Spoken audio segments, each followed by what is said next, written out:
disengkuyeng bebarengan prayogane kaya mangkono.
Samar pamoring suksma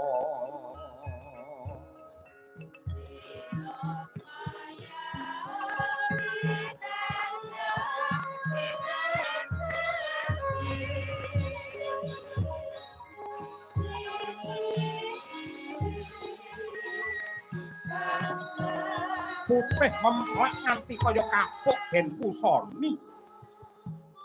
mapananing pucuking gunung Kendali Sada lah menika ta warnane rumuhun gembong Swelagiri senopatine Sri Rama Wijaya ingkang wus kasembadan Brasta Angkara Murka Dasamuka Ratu Ngalengka parandene Sang Anoman ya sang senggana bingung bilunglungan jroning penggalih kaya kelangan kiblat kelangan pengayoman kusna kaya jinempana ing angin nenggih sesembanira Sri Rama Wijaya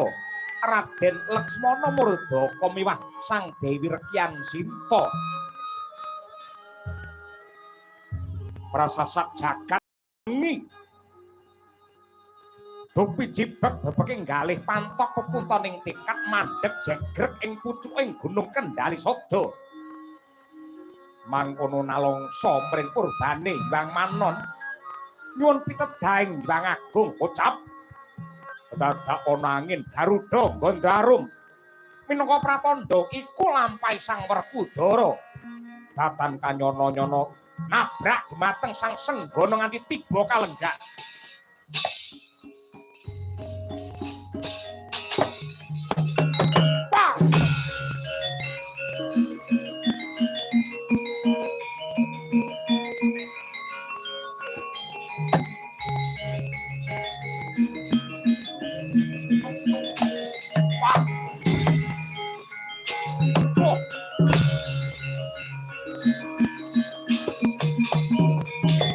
Anoman malumpat sampun prateng witing Nagasari mulat mangandhap katingal manudya yukuru haking jagat Dewa Bathara ya jagat mangestungkara babar pisan Wanduga mana sajroning kepati anggenku semedi ana angin lesus kaya pinusus pawongan gedhe dhuwur ngerti-ngerti nabrak karo Anoman. Ing atase wong panembah wong ibadah kok ganggu karmu piye neng ndi tata kramamu?